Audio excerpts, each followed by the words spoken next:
As a CIA spy, you were professionally trained in relationship and trust building.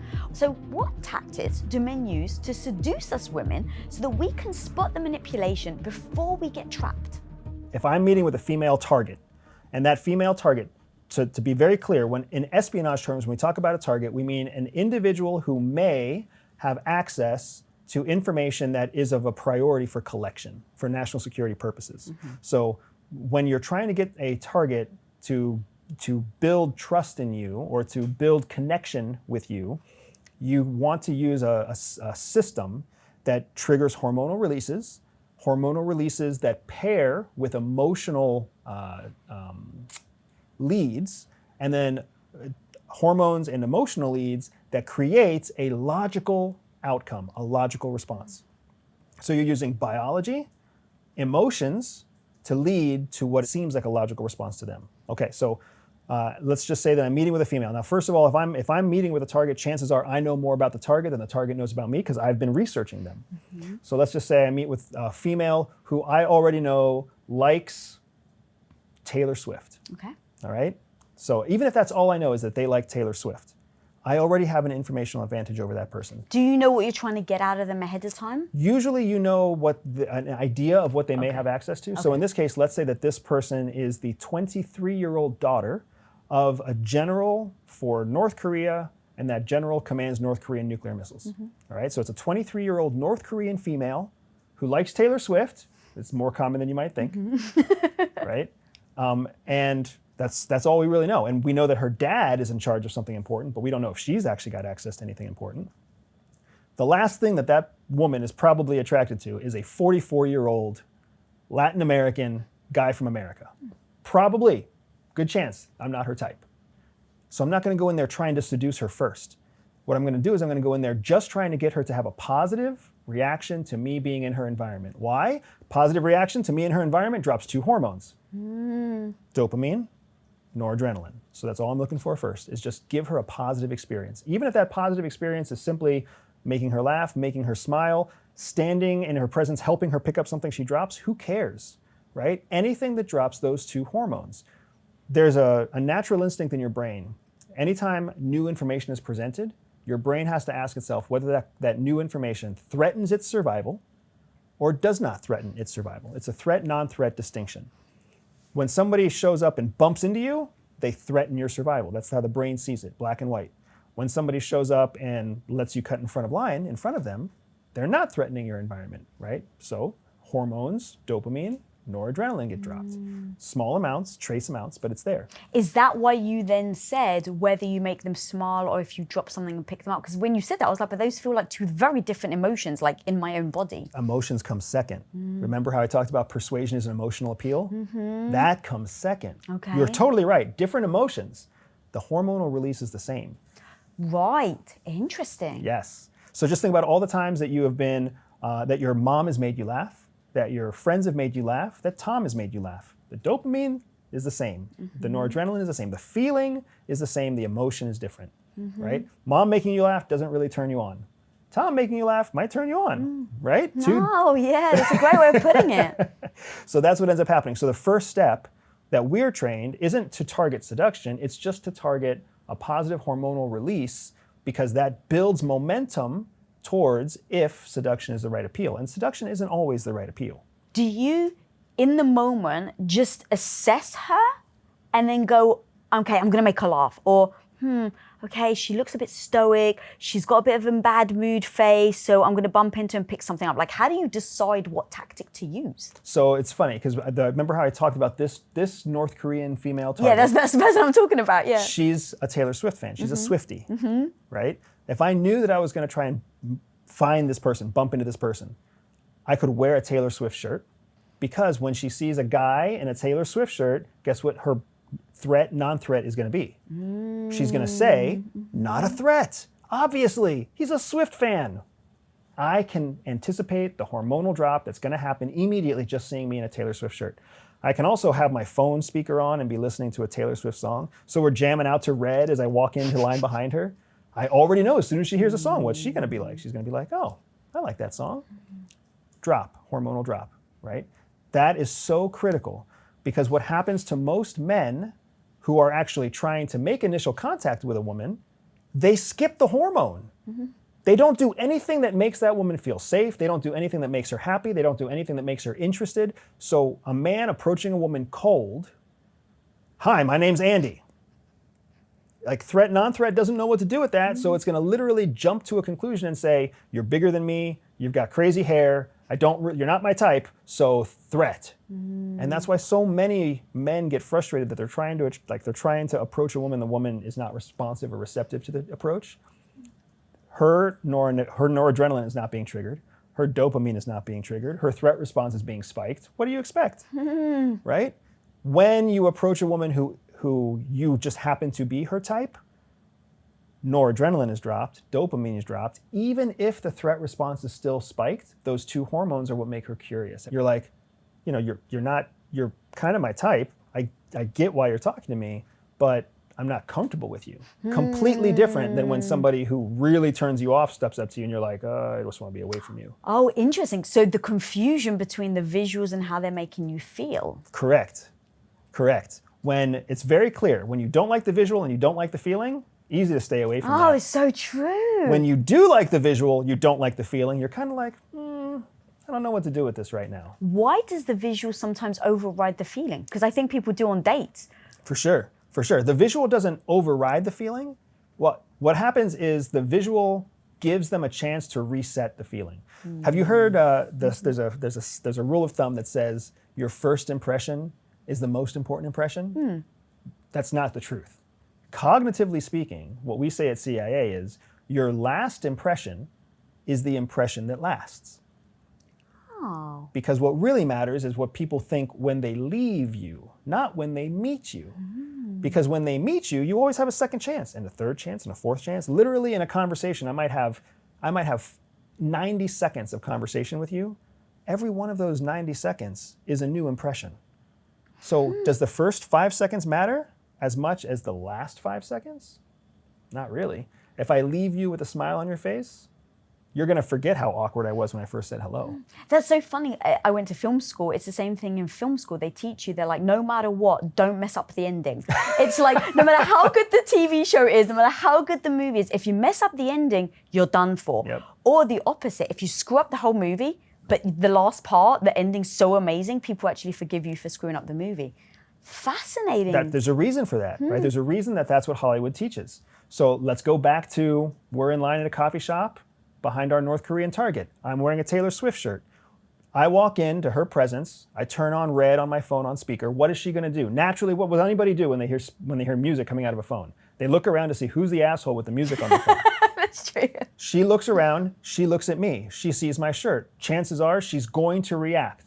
Smile, laugh, do something. Regardless, I don't care what her reaction is. I'm just looking for the moment when she looks at me. Because now when she looks at me, I can use that as an introduction. I can use that as what we call a window to start a conversation. So she looks at my shirt, even just for a half a second, right? And I know she's a Taylor Swift fan because that's what my profiler told me. In this case, my wife is a targeter, so she would have told me that. So she looks at my shirt and she looks away right away. And then I go up to her and I'm like, you're a Taylor Swift fan too, huh? Are you a Swiftie in hiding? More noradrenaline, more dopamine. And she's probably gonna turn around and be like, I am. Like, did you see her in concert? Have you done this? Have you done that? Again, we don't have to be shooting for seduction. We're shooting for a hormonal release. We've gotten that going. Now all I need to do is build the emotional appeal, right? The emotional appeal is the persuasion, right? Persuasion is an emotional process. Influence is a logical process. Oh, yeah. What that means is when you sit with your dentist and your dentist has good bedside manner and they make you feel safe and they make you feel comfortable, those are emotions. Then when you leave your dentist and you go back home and your dentist isn't there with you anymore, but you refer someone to your dentist, that's influence. You need to have persuasion before you have influence, meaning you have to have emotion before you have logic. So a lot of times people get the two terms confused. They think influence is something that's emotional. They think persuasion is something that's rational. It's not. Persuasion is emotional, influence is rational. So the first thing I do is build an emotional, persuasive appeal to our Swiftie North Korean target, right? Oh yeah, I'm actually still new to being a fan, but my daughter is a massive fan, right? Why am I talking about my daughter? Because I'm obviously 44 years old. I'm much older than she is, right? I got to call attention to it right away, or else she's going to feel like some old man might be hitting on her. Oh, that's so true. So I have to talk. I have to state my backstory in a way to keep the threat indicator from turning on. I have to keep myself in the non-threat space if I ever plan to build an emotional appeal with this person. If this episode or any other Women of Impact episode is bringing you value, please smash that subscribe button down below, because you have no idea how much that becomes a calling card to all women out there that this is the place, this is the community to be a part of, because we've got each other's backs. So smash that subscribe button. Thanks for listening. Now back to the episode. And as a woman, when you hear a guy has a daughter and he brings her up, oh my God, like I'm just putty in their hands. Like I'm just like, tell me more about your daughter. So that almost maybe falsely gives you credibility to be trustworthy. Correct, because I'm a parent, I'm a care provider. I didn't say anything about being married, right? I didn't say anything about being divorced either, right? So she doesn't know. All she knows is that I have a kid, which explains why I'm older. So it gives me a little bit of wiggle room so that she doesn't just think I'm a creepy old man right away. And actually, because you've got the daughter, it goes, oh, that's why you got the t-shirt. Whereas if you didn't have a daughter and you're like, I just love Taylor Swift, I would be a little skeptical of you in your 40s loving Taylor Swift as a single man. Well, not only that, I don't have the creds to talk about Taylor Swift. Right? Like, so if I go in there and she starts talking about, oh, the last 4 concerts were this and that, and what do you think about this song and the lyrics in this song? I'm going to be totally lost. It's going to be very quick that I'm faking it. Whereas when I say, oh, I have a t-shirt on because I just threw it on, I bought it for my daughter when she and I both were like listening to the Red album, right? If I do something like that, oh yeah, I just happened to throw this on today. It still got me what I needed. It got me the initial adrenaline drop, or the noradrenaline drop. It got me the initial dopamine. It got me to the place where I can now build a persuasive appeal. But to your point, when you experience something, you said that your mind goes into 2 places, right? Is this safe or is this not safe? If I met a 40-year-old guy that didn't have a daughter and was just a Taylor Swift fan, my brain immediately would go like, something's not right here. Whereas the fact that you even just dropped the daughter thing immediately goes, oh yeah, that makes sense, and then puts it in the making sense bucket. And she herself is what? A Taylor Swift A fan. daughter. Oh, a daughter. So we're building more and more common connection. When we have common connection, we start having momentum that's built hormonally and momentum that's built emotionally, right? So now now I'm talking to her. I went from not knowing her at all to now talking to her, and she feels good about us talking to each other. I can anticipate that she feels good because I already know the noradrenaline and the dopamine are on my side. Now it's my job. Now the skills actually have to kick in, because now what I have to do is keep momentum on my side to build a persuasive appeal, persuasive being emotional. So I have to build an emotional appeal with this person. And depending on the direction that it goes, that's what will answer the question whether seduction is the direction or something else. I will say this, we are trained not to pursue seduction first, because sex is tricky. Sex is a very tricky thing culturally, gender-wise, age-wise, background-wise. You never know when you're dealing with somebody who loves sex versus somebody who feels guilty about sex because of their religion, or somebody who has had negative experiences with sex, or somebody who uses sex as a tool to get advantages. You never know what you're dealing with. So we don't pursue seduction first. All we pursue first is a positive relationship. The last impression is the impression that lasts, right? When you're targeting somebody, you always have the opportunity to target them again and again and again. Find them again, come back to this coffee shop, go back to their gym at the same time that they work out. There's this, I'm married, I love my wife, she's beautiful, she's everything I want her to be. There's this very cute, middle-aged, super buff female that works out at my gym every day, Monday through Friday at about 5 o'clock at night, right? I see her all the time. She's very friendly. She's seen me online. She always says hello to me, right? She's very attractive. She's a cool, fit lady. But she's at the gym at 5 o'clock. That tells me a lot about her. Oh, what does that tell you about her? She's at the gym at 5 o'clock. Who's watching the kids, right? If she's got a husband, her husband's at home watching the kids, but she doesn't wear a wedding ring. So she could be part of like a new partnership, or a partnership that doesn't feel the need to wear a wedding ring, or she may not wear a wedding ring just because she's at the gym. Either way, she's at the gym at 5 o'clock. So she's not there at 2 o'clock, she's not there at 10 a.m., so she's probably working during the day, right? She's also going to the gym every day. So there's something about the gym that is therapeutic to her, whether it's her fitness or whether it's anxiety relief or stress relief or whatever else. And when she goes, she doesn't work out lightly. She works out hardcore. She doesn't dress cute in like matching stuff. She usually wears like the same 2 or 3 outfits. So she's a very practical lady, right? So now I have all of this data about her just based on the fact that she's at the gym at 5 o'clock. Switch the roles, she only sees me at the gym at 5 o'clock sometimes. Some days I work out at 9, some days I work out at 6, some days I work out at 2, because my schedule is very unpredictable. I now know her schedule is very predictable. Is that because of the lifestyle she lives, or is that by choice? I don't know yet. But all this assessment data is stuff you can pick up without even having a conversation, right? So with our target, you have to realize you can pick up a ton of information without even having a conversation or without having a substantive conversation. Just having a couple of exchanged lines about, are you a Swiftie? My daughter's a Swiftie. I got this shirt when we went to the Red Tour. It was a great time. What are you going to get today for your coffee? Right? You're learning all sorts of information, because if they keep talking to you, first of all, when somebody continues talking to you, it's a strong sign of one of 2 things. Either they enjoy talking to you, or they are controllable. Well, I didn't see that one coming. If you've ever been in a conversation you didn't want to be in, but you didn't know how to get out of, but you kept being in the conversation, you have to accept that there's an element of your personality that is controllable. You are essentially being bullied. Wow, I never thought about it like that. Yep, there's something about you want to protect their feelings, you want to protect your reputation, you feel awkward. You might be living in your own head where you're like, I don't know how to get out of this, I don't know how to get out of this, but you're still stuck in it, right? The other person's in control. We have a saying at CIA, if you're not the one in control, out of control. you're the one being controlled. being controlled, yeah. You're the one being controlled, right? Out of control is kind of a figment of our imagination. You can be out of control of yourself because somebody else is in control of what you're doing, right? So these are all elements that play into the process of building towards some kind of seduction. So just to kind of fast forward this experience, because you want to know how do we get to seduction? If I start to see positive emotional appeal with this target, and I start to see what look like indicators of physical attraction, because here's what's fascinating. Physical attraction isn't always based on physical looks. Physical attraction, when you are attracted to the person's physique immediately, is easy. But there are plenty of women and men who end up getting very physical with people they never thought they'd be attracted to.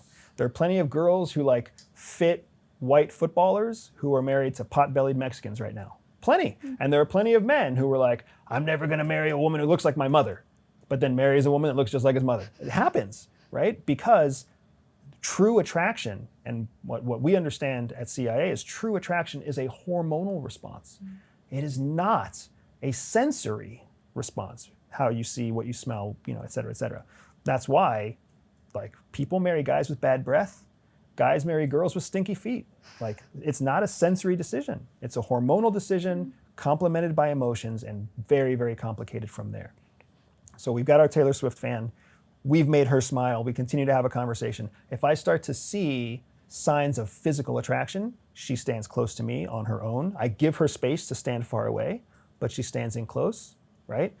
That's a sign of possible physical attraction. If I start to see her linger, like her eyes will linger on my eyes, or if I see her mirroring my behavior, right? I lean in my left hip, she leans in her left hip. These are all signs of physical attraction. At that point, we would make the decision, do we want to take this down a road of more seductive intent, seductive emotional persuasion, or do we keep this in a safe, non-seductive place? Because the truth is, if you start seductive, you've only got one way to go. If you start not seductive, you can always go back to seduction. There's essentially 3 types of energies that we carry with us at all times. These energies are something that's documented in neuroscience, documented in chemical hormonal sciences, recognized in psychology. But there's 3 different types of people. At CIA, we classify those 3 types as collective energy people, connected energy people, or creative energy people. 3 types of people, 3 C's: collective, connected, or creative. At any given time, for periods of time, meaning anywhere from 3 days to 3 months, we are in one primary category from those 3. Have you ever, I know you've got art all over your house, have you ever found yourself in a deep creative rut where like you just want to create? Yes. And the more you create, the more energy it gives you. Yes. And you could just keep creating. But it's really a pain in the ass to be a partner and to be a spouse and to be a boss and to be all this other stuff, right? You're like, I just can't, the world can just leave me alone right now. But then there's other times when you're in the zone, helping your partner, helping your clients, helping your customers, helping your staff, and you'll make time to create some other time. That is you switching between these three zones, right? When you're part of a team, that is your collective energy. When you're an artist, that is your creative energy. When you're a spouse, that is your connected energy. And we bounce between all three of these in different phases. You have to be sensitive to the phase that your target is in. So when you start to see indicators that they're in a connected phase, that's when you might choose seduction first and foremost, because what they are the most vulnerable for in that moment is someone to connect with. And we all underestimate the incredible need that humans have to connect. It goes back to our very survival instinct. Human beings are not lone predators. We are tribal pack animals, and we know our survival opportunities increase when we are connected to another human being. Even better if that human being has strengths where we are weak, has skills where we do not, right? So when you know that you're with a connected energy person and you can see indicators from them that they are physically attracted to you, that's the perfect time for you to take it down a more seductive route. Interestingly enough, that is honestly how a solid 50% of affairs start. Really? One partner is in a connected energy phase that the other partner is not in. So then this connected energy person feels isolated. And if it lasts for weeks or months or something else, all of a sudden this connected energy person happens to come across some other connected energy person in the workplace, at a concert, in social circles, whatever else. And their connected energy mixes with the opportunity of physical attraction, and then bad decisions are made. Is that where the phrase "I was drawn to them" comes from? And I'm attracted to you. I'm drawn to you. It feels meant to be. Yeah. I think there's a Jewish word, beshert. I think that's it, and it means like star-crossed or meant to be. That's where it's all emotional. Remember, hormones come first. Emotional appeals come second. Then it gets to be influenced. Then it gets to be logical. And that's why we see adulterers logically defend their adultery. I'm allowed to be happy. You can't prevent me from being happy. You take away my happiness. You never listened to me. You never, trusted me or whatever else. Like you see adulterers defend their adultery because what's happening is they've already had the hormonal drop. They've already had the emotional connection. Now what they're doing is they're using logic to defend their emotional decisions, which you can't do. You can't logically defend an emotional decision. Coming up. The main telltale sign, whether you're in a collective energy state, a creative energy state, or a connected energy state, what you're looking for is... So how do you know someone's in a connected state for you to then make the decision, either with this, as a CIA spy, but also just like your partner or knowing yourself to know, right now I'm not in a connected state? Because this is great relationship advice right here. Yeah, so in each of those three phases, the main telltale sign, whether you're in a collective energy state, a creative energy state, or a connected energy state, what you're looking for is whether or not certain actions generate more energy. In a creative energy state, the more creative you are, the more energy you have. So when you watch somebody writing, when you watch somebody painting, when you watch somebody drawing, if you start to see them yawning, if you start to see them show signs of tiredness, that creative energy is draining. Creative is the easiest one. Somebody who's writing, somebody who's drawing, somebody who's cooking, somebody who's painting, somebody who's playing music, when they get into that groove and they just keep going, they're in a creative phase. Don't mess with them, right? Collective energy. Collective energy means that you are part of a collective, higher purpose. You have a calling. You volunteer. You're part of a church. You're part of a team. You're working late for your company, whatever it might be, right? When you're up late being CEO and you've got tons of energy to do it, and before you know it, it's 2 o'clock in the morning and you're like, well, shit, I should have gone to bed 4 hours ago. You're in a collective energy phase. And you know that you're serving the community, the collective, and that's bringing you more and more energy. They belong to a higher cause, and they serve and they serve and they serve. Soldiers and doctors and nurses, and they just serve. When you see somebody in a collective phase, you see that they are gaining energy from contributing to a larger cause, right? So when you see them dedicating their time to others, that's a strong sign that they're in a collective phase. Connected is what you were originally talking about, right? A connected phase person is getting their energy from moments of intimate connection. So if we're talking to our North Korean female target and she is legitimately getting energized from our time together. Connected energy person, right? Connected energy phase. You know that it's happening. And you felt it. I'm sure that you felt great chemistry with somebody in the past. Yeah. That's what's happening. Either you're both in the same phase naturally, or they're in the phase and you're literally absorbing their extra energy and that's lifting you up too. But when you're trained, you can see it in the other person, you can replicate it, you can feed off of it, you can match it, you can do all sorts of things to manipulate it, but you understand the indicators. And the indicators are when you're talking to somebody and they're energizing, connected energy phase. How many dates have gone wrong because the guy is talking to the girl, she is not in a connected energy phase, she is clearly in a collective phase or a creative phase, but he's not picking up on it. So he just keeps talking, he keeps telling stories, he keeps laughing, he keeps thinking the date's going great, and she's sitting there like, when is this gonna end? I've got so much work to do. The people at work are counting on me. All I can think about is what's gonna happen next in my book, right? I can't wait to get home and binge watch my show in my pajamas and eat my ice cream, right? That's not them being pathetic. That's them being in a collective or a creative phase of energy. Is that where a lot of mismatch comes from then, where you like leave and you're like, one of the couples is like, oh my God, I had such an amazing time. The other person's like, oh my God, I'm never gonna do that date again. Exactly, that's what's happening there. But the other thing that's interesting, that's really, really important, the phases change. The phases shift all the time. I was just talking to somebody yesterday. He's married now. When he first met his wife, 8 months before they got married, she was really into him. They met at a bar. He was helping her with her sick friend or something like that. She was really interested. They had like 2 good dates. And then on the 3rd date, she like ghosted him. 8 months go by and he sees her at another party. And he goes up to her and he's like, just being nice about it. He's like, how are you? I haven't seen you in a while, right? What's going on? That 8 months later, she's in a completely different phase, right? So she was in a very focused work phase. So then that turned into like this cordial period of friendship. He was cordial to her, she was cordial to him, 4 or 5 months, and then she switched phases again. And when she switched phases again, she switched to a connected phase again. And then you can see that's how some relationships take 2 years, 3 years, 7 years to really match up, because both people are going through different phases. And it's not until you're both in the same phase that you can really build strong intimacy in that phase. And where a lot of marriages struggle is because just because you put a ring on each other's fingers doesn't mean you're gonna be in the same phase. There's gonna be switches and changes in phases. So when that happens, is that the time that you then, either you or another CIA agent may go, okay, now they're primed to be seduced? So this is where it gets really interesting. Seduction, like I told you, seduction doesn't have to mean sex. Oftentimes, the strongest form of seduction for intelligence gathering purposes is to always refrain from letting the sex happen.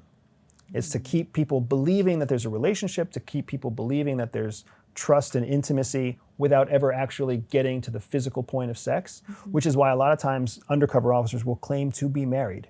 They will claim to be engaged. They will claim to be in long-term relationships because they always have the excuse to not let it get to that point. Let me use some real-world examples, right? Because what we're talking about, when we talk about seduction for intelligence purposes, the commercial term is called sexpionage. The professional term is called sexual exploitation operations. Yeah, not as sexy. Prefer espionage. But it's government speak, so they have to have it, right? The people who really perfected sexual exploitation operations were the Russians, specifically the KGB. Starting in about 1960, all the way through the 90s, they really perfected this process. And as they refined that process, they essentially created 3 categories of sexual exploitation operation.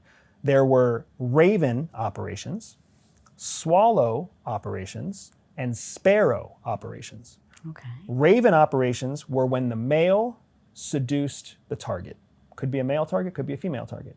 Either way, it was a raven, right? A male doing the seduction. Swallows were when females did the seduction, right? So females doing the seduction was called a swallow. Poor choice of words, I get it. There's all sorts of jokes there, but it's the Russians. Oh yeah, I was holding back on the jokes. And then there were sparrow operations. Now, for those of you, those people out there who are big into birds, the difference between a swallow and a sparrow is the level of aggression and the primary food source. Sparrows are hunters. So a sparrow operation was generally used when seduction was preceded assassination or violence. So violence, killing someone, kidnapping someone, poisoning someone, etc. Again, we're talking KGB, so everything was available.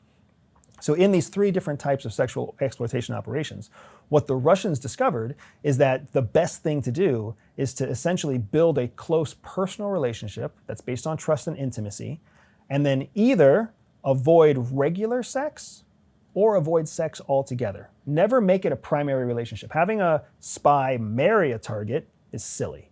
Having a spy be the courtesan, having a spy be the side hustle, having a spy be the girlfriend or developing boyfriend, way more useful than having them actually end up being married. Because once they're married, there's all sorts of obligations that make it very difficult to maintain clandestine communications and clandestine operations.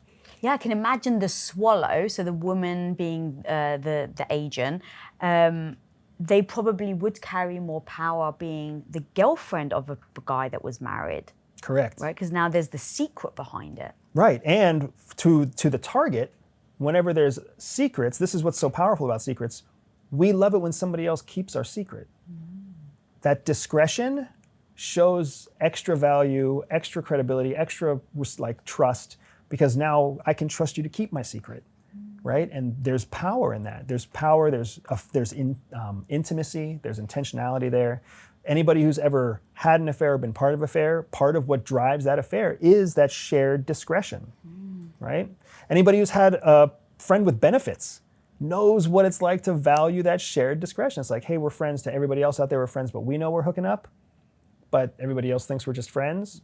We are even that much more intimate because we know the truth and we're keeping it discreet from everybody else. That's part of why friends with benefits is such a popular thing. So what out of those scenarios, thank you for breaking down the KGB thing. I'd love to go a little deeper actually, because I find this stuff fascinating. And the reason why I find it fascinating, just to be very clear, is as a woman, I'm always worried that if, obviously I'm married now, but a lot of women do worry about getting manipulated without their permission, getting seduced without realizing it. Like there is this element of, I'm so worried someone's going to take advantage of me. Period. So I'm always trying to think through what are the things as women we're trying to protect ourselves from. And the understanding of seduction and how it works, I feel like is something that if I can understand it, now I can look out for it. And I think other women can as well. So with the KGB and taking those like 3 then scenarios, one question randomly is there one that's more effective than the other? It's interesting. So I wouldn't say there's one that's more effective than the other because it's largely based on the target itself. Right. In Western culture, swallow operations are the most common because the most common because Western men are sexually repressed compared to men of the rest of the world. In Europe, there's topless commercials and topless beaches. In Latin America, like prostitution and human trafficking is common. In India and Southeast Asia, like you can buy 3 spouses. Like it's only in Canada, Australia, the United States, the UK, where we really have this kind of repressed sexuality, where we still feel ashamed of our turn-ons, right? So because of that, swallow operations against the West are the most common. There are some really recent ones even that people forget happened. One example is Maria Butina. Maria Butina is a traditional Russian influence operation. She was arrested in 2019. That's 5 years ago, right? After having sexual relationships, intimate relationships with multiple state senators, national congressional representatives, I mean, being heavily engaged in conservative politics with some of the biggest influential names in conservative politics. So Maria Butina, arrested in 2019 and charged with being an unregistered foreign agent of Russia. Whoa. For decades, this woman ran swallow operations using sexual exploitation operations, following the same 3 processes, the same 3 steps that I just told you, right? Hormone release first, persuasive emotional appeals second, that lead to long-term influence, like long-term logical influence. That's the 3 steps. So how do you protect yourself? That was your original question. How do women protect themselves? Understand that it takes 3 steps. Hormonal release has to come first. Emotional appeals have to come second. That's your persuasion. And then some sort of logical justification for why you're together comes third, right? You cannot be influenced outright.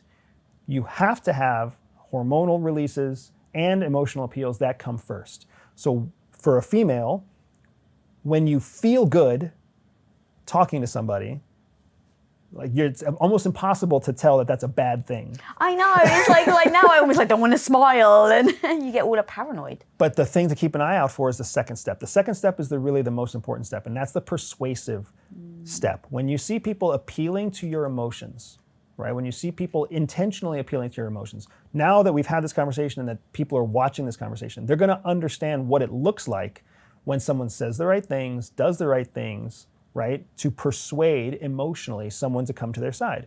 They talk about the same cause that you value. They talk about the same things that you value. I made a joke earlier about your earrings and your watch because I know that you value your jewelry, right? It was a joke, but at the same time, it was a persuasive appeal to show you that I pay attention to you, that I care about you, that I see you, right? That's part of what happens when someone is actively trying to persuade another person. And when a con man or a serial abuser or an unhealthy narcissist, they have learned through experience how to trigger hormonal release and how to feed on persuasive emotional appeals to get their target to a place where they logically listen to the person, follow their rules, give them their bank accounts, give them their credit cards, whatever else it might be. What then characteristics are the easiest targets to go after? You're looking for people who are in a connected phase of their life, right? That's the fastest and first one to go after. Those people who are in connected phases are usually also people who are highly ambitious and highly successful. And it is their ambition and their success that has ostracized them from everything else. Few friends, few family, people they've abandoned most of their relationships because they're so driven on what they have. They are driven, but that doesn't necessarily mean they're in a collective energy phase. They're just driven people, and they could be very driven and feel very lonely most of the time. Your serial abusers and narcissists really know how to find this person, right? Because they know what to look for. They know to look for a middle-aged woman who's a little bit overweight, but who wears very nice clothes.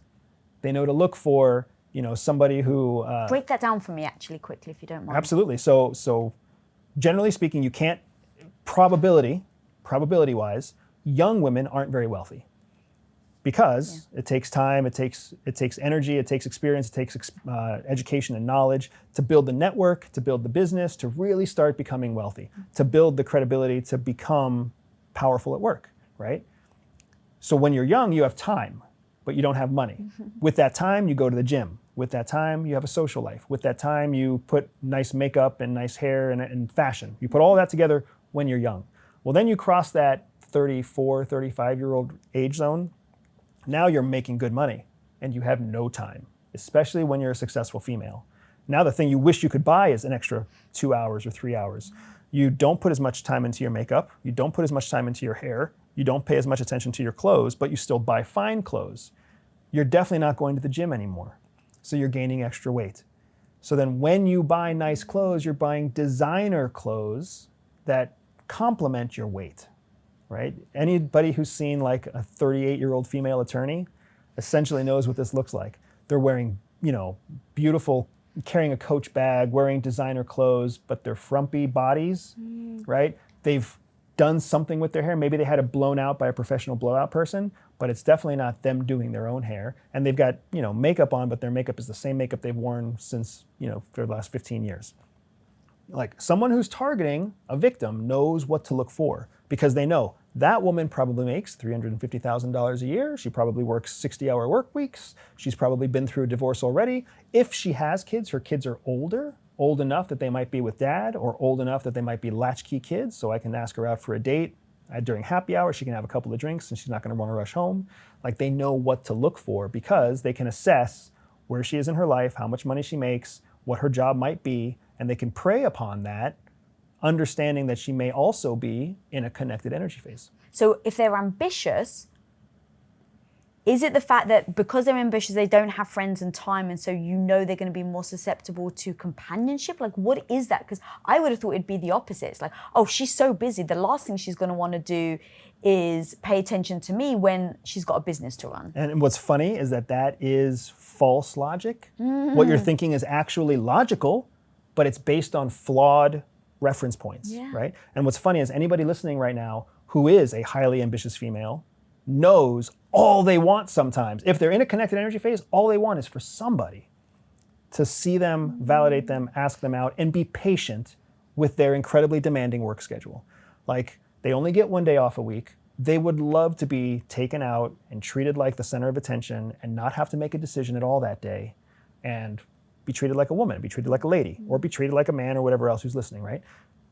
That's what they really want. But what we all tell ourselves outside of that world is, oh, they're just too busy. They're not just too busy. They are very busy because they are driven and they are ambitious. That doesn't mean that they're not also falling into the 3 different phases of energy. And when they're in a connected energy phase, it means that connection will give them more energy. So put yourself, I guarantee you that this has happened to you because you are a hardworking, driven, ambitious woman. You have been in a groove where you have been working your ass off and it's draining and you're tired. And all you really want is just to connect. Maybe it's with Tom, but he's gone. Maybe it's with a girlfriend. Maybe it's with, like, who knows what. But you want someone to just be a human being with you and just connect in this moment with you. That's a connected energy phase. And when you have that chance to sit with them and have wine or share a charcuterie board or even just put on pajamas and watch a movie together, it's great. It's energizing. And you feel connected and you don't fall asleep during the movie and it's all great. Even though you're still working your ass off, your phase is a connected phase. So you're energized by being with another human being. Sometimes when you're in a collective energy phase, that's when you're energized by the work itself. And you could care less about popcorn. But sometimes you're in a connected phase even though you're ambitious.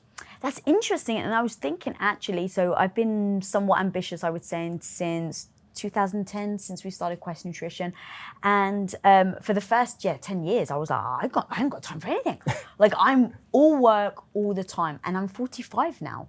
And I'm like, I want to connect with people. I want experiences. So even thinking about the stage of that person's life, like you said, obviously there's the wealth, there's the career, but then there's that hormonal thing. As I've noticed, at least in my circle of girls, that us women who are getting into perimenopause and menopause are actually looking to connect a lot more than we were when we were in our 30s. And that doesn't mean that you spend years of time in one of the 3 energy phases. Right. What it means is that of the 12 months, you're spending more cycles in the connected cycle. You still have collective energy, you still have creative energy. You don't stop drawing, you don't stop leading, you just find yourself with more numbers of hours, numbers of days in that connected energy phase. So even that is predictable over the course of people's lifetimes, right? When we're very young, we spend a lot of time in our creative phase because we don't need a larger purpose. We are the purpose. Anybody who's been around like a 14-year-old knows the whole world revolves around them. So they spend most of their time creatively engaged. Sometimes they want connection with mom or with dad or with close friends or with a boyfriend. Sometimes they want collective feelings with their church, with their family, with their sports team, but they spend the majority of their time in a creative energy phase. As you become a young professional and go through college, it switches to collective. The vast majority of our time from like 18 to 30 is collective energy time. We want to belong to something. We want to belong to a purpose. We want to have a group. We want to have some kind of community that validates us. And then after the age of 30, that's when we really start seeing people move into that connected energy predominant phase.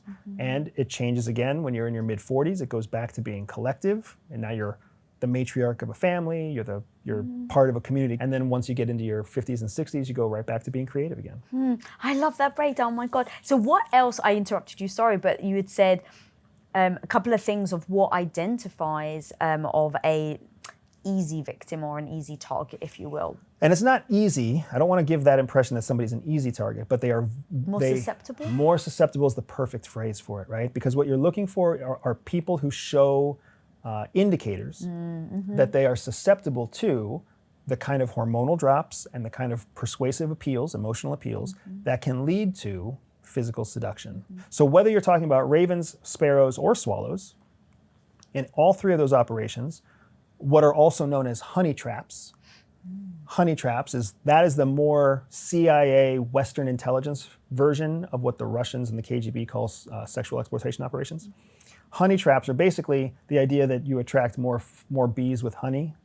So you're just trying to appear attractive and appealing. Attractive and appealing is so much more than just physical attraction and appeal. Sometimes it's being able to listen to someone when they talk. Sometimes it's being able to remember the things that they say to you, right? I mentioned Maria Butina. There's another fantastic example from recent history, a woman named Fang Fang, or Christine Fang. She was actually notorious here in California, particularly in the Bay Area. She was an unregistered agent for Chinese, and she ended up having multiple intimate relationships with governors, mayors, senior politicians inside the state of California until she was ultimately arrested and prosecuted, right? In both cases, what these women, there were not beautiful women. They were normal, average, attractive women, right? Just completely normal, not supermodels.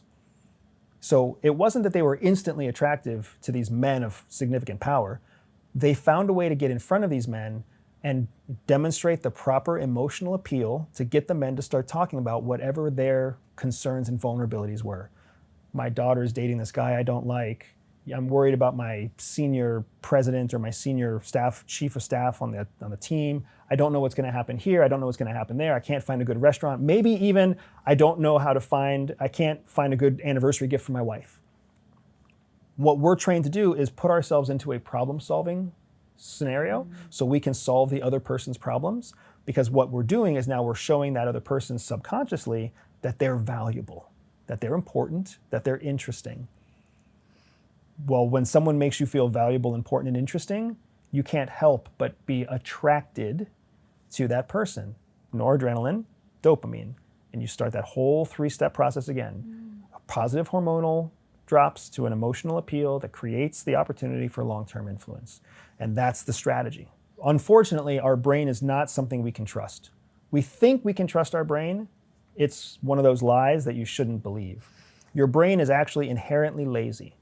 All brains are inherently lazy. The brain is wired biologically to conserve resources. So if you've ever wondered why it is that we have like biases and why we make assumptions, we do it because it's really easy for the brain to process information when it just uses an assumption. You can just assume, oh yeah, it came from that restaurant, it's gonna be good. That person is wearing a Taylor Swift shirt, I'm sure we're gonna get along. The brain loves to make assumptions because assumptions are low calories, very fast, and the brain can conserve resources. It can conserve processing power for something more difficult, which the brain perceives as something more dangerous in the future. So the brain wants to conserve energy.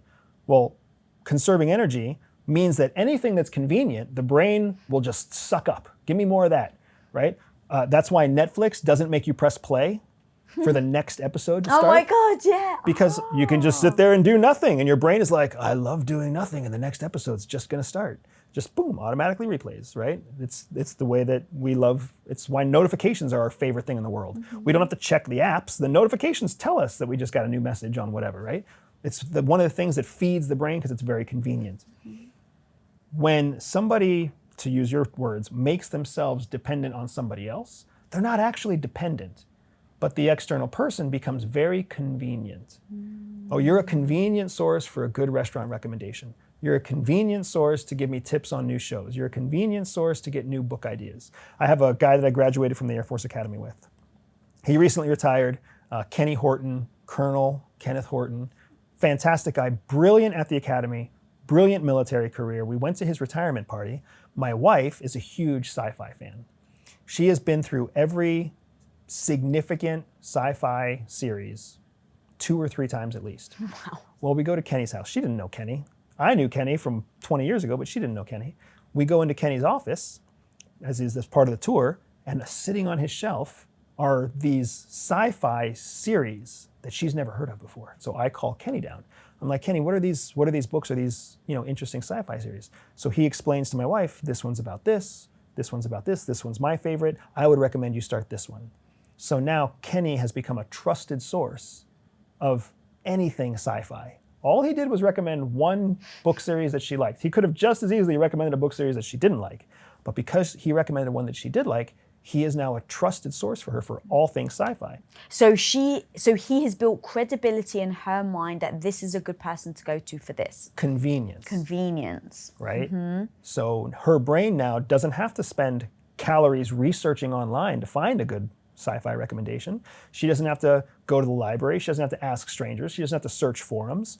it's super convenient for her brain to be like, well, just call Kenny. We would say that she's become dependent on Kenny. Really what it is Kenny's a convenient source of a solution that saves her brain calories. Oftentimes, frankly, that's what happens with romantic partners. Romantic partners are just a convenience. They're not a critical partner, right? They're just a pretty face, a nice body that's available when you call. For many, many years, that's all a partner really is. And then what's frustrating to us is when we turn a partner into a spouse, that convenience goes out the door. Because now there's all this additional responsibility. Now you've got to worry about their feelings. Now you got to worry about their needs. Now you got to worry about their diet. Now you got to worry about their family, right? I've never considered that.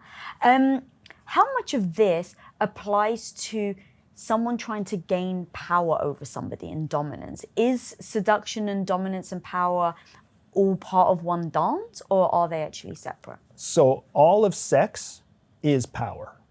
All of sex is power. That's how we're taught to view it, right? Sex can be other things too, but all of sex is power. When you start having actual sexual intercourse, sexual relationships, you start to dip into two new hormones. So we've covered noradrenaline and we've covered dopamine. Feel-good chemicals that happen anytime you're around somebody you're attracted to. Once you actually engage in sex and you actually have orgasmic release, two additional chemicals are dropped, oxytocin and vasopressin. Oxytocin is essentially the chemical that makes you feel connected to someone. Vasopressin is the chemical that makes you feel like you belong to that relationship, right? So a connection versus a belonging. You have found your match, you have found your partner. That satisfaction of being part of something, right? That's a vasopressin connection. So the more you have sex, the more oxytocin and vasopressin are released, which is oftentimes what leads to people having that sexual addiction.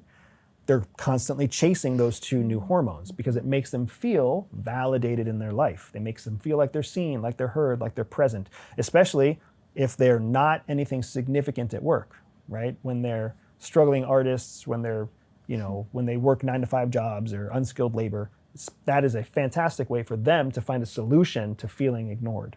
Right? Once those two hormones are present, this is why sex is power. Because now you are sharing an emotional, like a hormonal connection that makes you feel like you belong to another person. When you trust that person, that belonging is welcome. When you're uncertain about whether or not you can trust that person, that belonging is terrifying. And that's why many men and women alike have been in sexual relationships with somebody, and the only way they know to kind of keep that person around is to continue having sex. Because they don't know that they can trust that person, but they feel like they belong to that person. They don't know if they feel like that person belongs to them. And that's the sexual dynamic that we're oftentimes trying to deal with, right? And it's a tricky one, and that's a big part of the reason why when you have any kind of honey trap operation or sexual exploitation operation, Western agencies make sure that we know how to identify the difference between seduction and sexual exploitation. Because seduction can get you 99% of what you need without ever complicating it with those additional hormones. How does that actually then play out? Have you ever done a honey trap? I've never done a honey trap with me as the target. Yeah. I was called in for a case once with a homosexual target, right? I call him a homosexual target. You might have a different phrase. He was a male target who was attracted to transsexual men. And post-op. So they had breasts, they looked like females, but they also still had their manhood intact. Got it, that's what he was like. That's what he was into, right? So I was supposed to target this individual and work with this individual. It became very clear to me that this individual leaned masculine, liked men, and was showing signs of liking me in a romantic way. I didn't want to go down that road. I knew how to validate his desires. I knew how to validate his needs and his concerns, but I knew that I was never going to be the person to satisfy those physical needs because it wasn't strategically viable, and I also didn't personally want to do it. And how did you validate? Do you mind me asking? Validating people who have any kind of sexual preferences is really just a matter of letting them talk about it and then letting them know they're not sick, they're not strange, they're not weird, that it's just what they like. It's like validating somebody who is a vegan or validating somebody who who doesn't like dogs. That's what I was going to say. The validation piece in general feels like a strong technique. But there's so much shame that comes along with what people feel vulnerable about. So validating something they're even vulnerable about is even more powerful. Bingo. Because now you're getting into a different layer of their psyche. Because they're expressing something that's sensitive. You're validating and enforcing, like empowering the thing that they feel vulnerable about, which makes them feel like they can trust you even more. Yeah, that's what I was going to say. If I was in a vulnerable situation and you came to me and you were like, no, Lisa, I feel you, I totally understand. Automatically, I will feel seen. Yep, and you'll feel safe. And then the next time that you're in a vulnerable situation, I might come to mind. That's influence, right? When I'm physically gone, but my thought still remains, that's influence. When I'm physically there with you, talking to you, that's persuasion. When I'm making you feel good in person, persuasion. When I'm gone, but I still make you, you still remember me, that's influence, right? So I'm with this target, I've got to develop this target. I know that he is sexually driven. I know he's in a connected energy phase. I know that he has access to what we need, information to. So what I did have the authority to do, what I did have the power to do, was to facilitate his ability to find a partner in a very niche place, right? Like what, you took him to a gay club? Essentially, I started identifying, researching, finding, paying for, taking him on various tours to various countries that had what Thailand calls katoys, what some places call ladyboys, right? In Southeast Asia, it's very common. It's much more common to find people who are male, post-op to female, very, very feminine looking, but still intact as males. And that's what we did. We took him on multiple tours throughout Southeast Asia until he found a partner. But what are you saying to him? Like, why are you taking him to these countries? Because I know that he's looking for love. Like, as a friend? Yeah, he's looking for love. I've always wanted to see these places. Who wouldn't want to go see the beaches of Phuket? Who wouldn't want to go to Koh Phi Phi? Who wouldn't want to go to, see the ancient ruins in Cambodia? So let's go. He paid his own way to get there, but once we were actually there, I was like, hey, I found a bar that I think you might really enjoy. And for me, it's easy enough to be like, hey, I'm happy to look at all these pretty faces and all these, pretty breasts. I've got no problem. I'm just going to keep my head above waist level.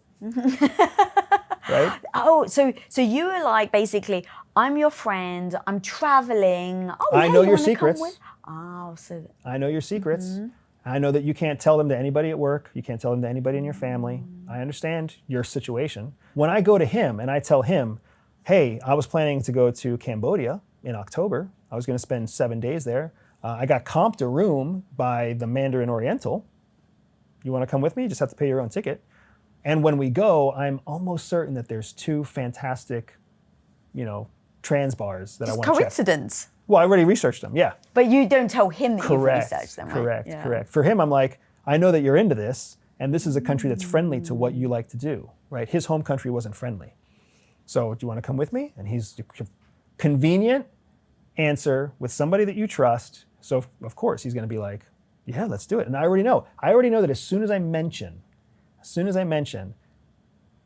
that there's bars that I've already identified that are of his sexual preference, I know there's noradrenaline, I know there's dopamine, and then I know that I can make a persuasive appeal that is going to lend to a logical bit of influence that's going to make him say, absolutely, I have to go. How could I not go? Andy's already done the research. Andy already knows where to go. Andy's already going. That means even if I do get drunk and use drugs and hang out with these prostitutes, which is something he would do, Andy will keep me safe, right? Andy knows my secret. Andy keeps me safe. He'll hold my bucket if I throw up. He'll get me extra water and an IV if I need it, kind of thing. Just a big convenience. Yeah. So is there any difference between the tactics that a man will use towards a woman for seduction versus a woman's tactics that she will use towards a man? Yes. Generally speaking, again, broad strokes, men engage in sexual activity because of a physical drive. Women engage in sexual activity because of an emotional drive, right? Generally speaking. So what that means is sex is very physically draining for men. Sex is very emotionally draining for women, right? So when ravens, who are male intelligence officers trying to develop a target, when ravens go after female targets, they already know it will likely take more time to build the emotional connection to be able to generate the type of persuasive appeal to lead to logical influence. They just know it.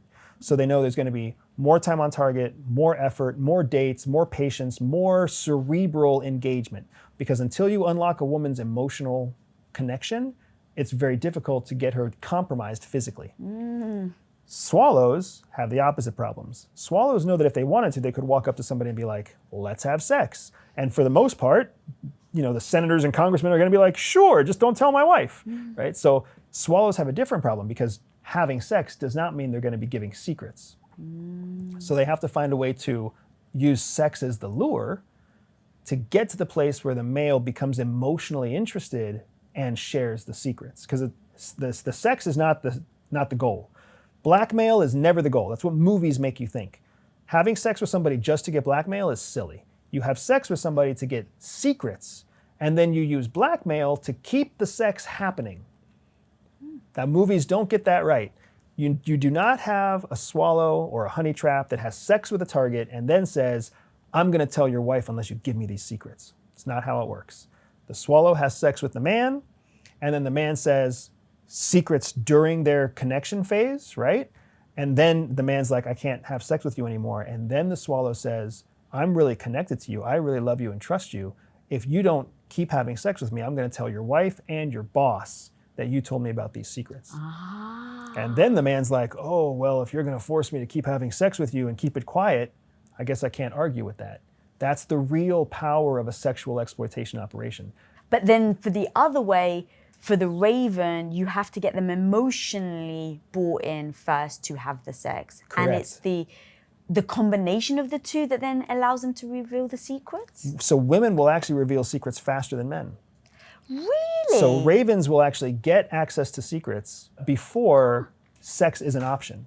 Because what's going to happen is through those emotional persuasions, the woman will feel like she can trust the person. Before a woman will trust her body to a man, she will often trust information to the man. Whereas men will often trust their body to a woman before they trust information to a woman. Wow, that's so incredible. I had no idea. And what's so fascinating, I heard a study, maybe you've heard of it or you can correct me, but I heard a study that it was something like they did with this, they looked at like torture and trying to get secrets out of people. The guys give the secrets up way quicker. The woman will go to her death. Yeah. So I'm surprised by what you just said, because part of me is like, okay, yeah, you can torture a woman. A woman ain't giving up her secrets. It's like, nope, I got my friends back. I got my husband's back. I got my kids back, whatever.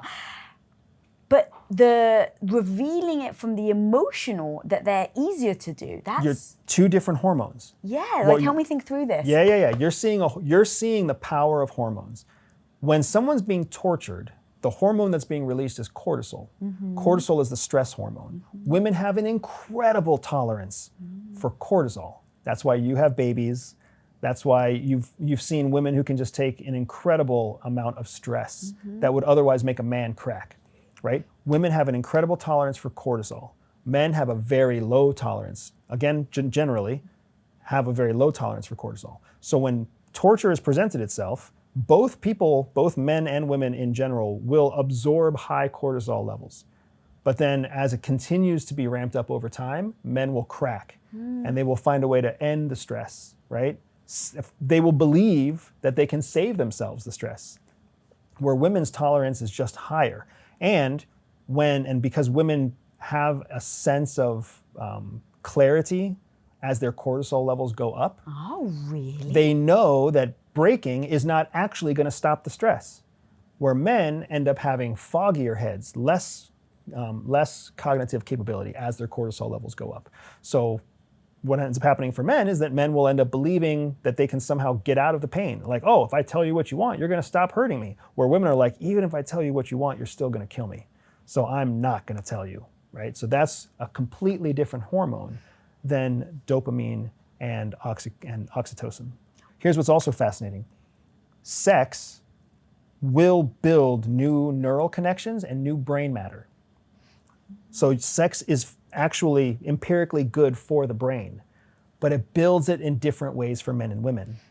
When women have sex, it is their logical brain that grows. more pink matter, more white matter, more logical processing power.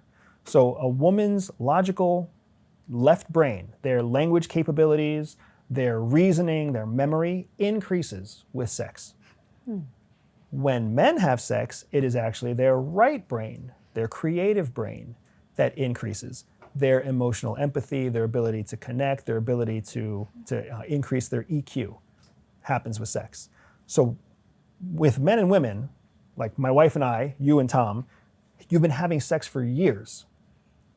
You have been boosting his creative brain. He has been boosting your logical brain. When I look back on my relationship with my wife, that is 100% true. When we first met, I was not a very creative person. She was not a very rational person. After however many years of sex, she is now actually, you can see the mental development. Wow. I didn't know that either. So what's happening then? Let's say you've got the raven and the swallow. I love that you broke down the difference of how they approach each other, but what's the results? Are they typically the same? No. So frankly speaking, ravens end up having operations that run longer. Swallows end up having more frequent operations. And that's because they target different types of intel targets too. So for example, there's a really famous example from World War II, where the UK created a group of ravens that were specifically intended to penetrate into East German or Nazi bureaucrats. The ravens were chosen not because the bureaucrats were females, but because the administrators for the bureaucrats were females. Oh, yeah.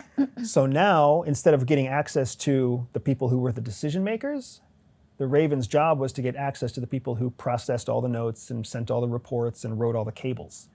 So they were getting tons and tons of secrets from this handful of female administrators.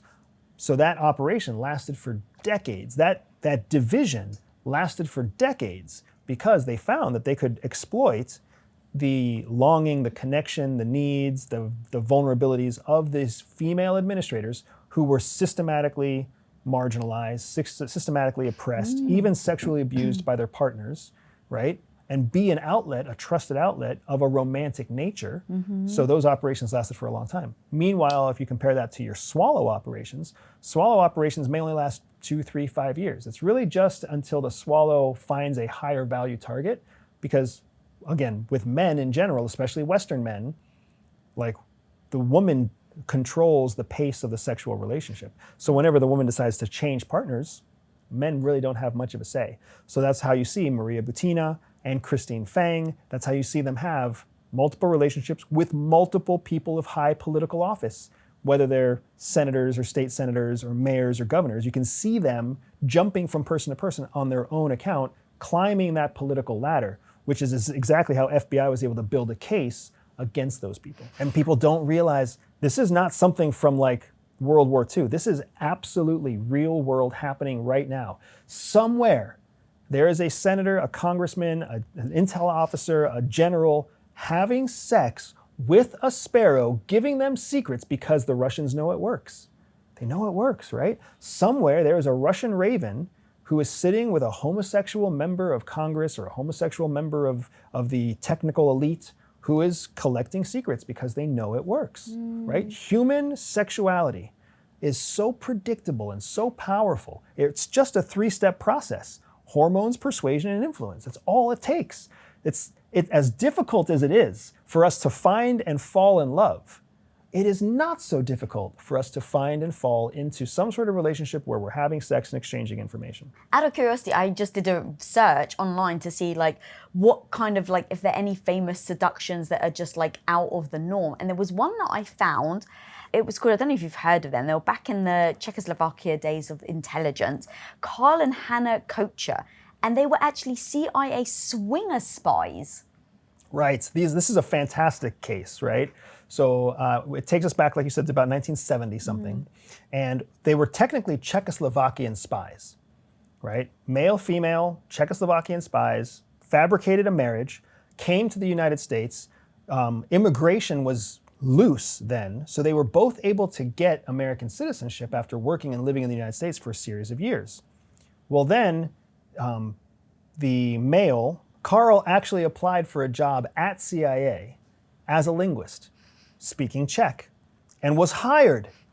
So he went on to then have a multi-decade career at CIA, climbing the ranks, becoming more and more successful as an American citizen, naturalized from Czechoslovakia, as a linguist, and then ultimately as an analyst, and all the time feeding secrets back to Czechoslovakia. Meanwhile, his wife became a well-known to-do in the technical world, in the professional world, doing the same thing, stealing economic and industrial secrets, sending it back to Czechoslovakia. But what makes them the most interesting is that in their process of climbing the ranks, they were also specifically engaged in swinger activity, wife swapping, husband swapping, couple swapping. For people who don't know what swinging is, it's when you engage in consensual sex with another couple. They were supposed to come in and engage in that type of activity because Czechoslovakian intelligence knew that those would be the most compromised intelligence officials. And it turns out that they were right. Multiple CIA relationships, multiple CIA officers, multiple elites in Washington, D.C., elites in financial circles, technological business circles, were all engaging in these orgies and these swinger parties and these swapping parties in Washington, D.C. And it was so expansive that this couple became like one of the go-to primary couples leading, like present in all of these parties. So they gained everybody's trust. They swapped with everybody. So like it's easy to trust the guy whose wife you were just banging at a party, right? Like, and all of a sudden they had just incredible access, not for a few years, for decades, right? Until they also were discovered and they ended up going back to Europe and being celebrated as heroes. What's really kind of bittersweet though, by the time they went back to Europe, Czechoslovakia had essentially broken into the Czech Republic and Slovakia. God. Yeah. So they had no home to go back to. Oh God. Because they were spies who were successful of a country that had just been shattered. So they were kind of rejected by both sides because both sides were trying to build better relationships with the United States. It's so crazy to think, because as you were talking this whole, time about the tactics and what everybody uses, like hopefully people watching now are going to know the steps in seduction, so that if they don't want to be seduced and someone's trying to, they start to notice. But then there's those things that are kind of complete right to the right or to the left that you don't expect, like the fact that you think that they're married, so you perceive them to be even more safe than single, and now they're using that as a manipulation to be in swingers, and now the amount of couples they must have, like. It's true. The real lesson here for any woman listening, any man listening, the real lesson here is to understand two things. One, you can't trust your brain. You can't trust your brain. Your brain is always looking for a way to reach the shortest conclusion with the least amount of processing. It's the opposite of what you want. What you want is to reach a slow decision with the most amount of processing. Like logically, that's what you want. But when you feel those butterflies in your stomach and you're like, this guy's really into me, that's actually your brain shortcutting the process. You don't want that, but you don't know that you don't want that.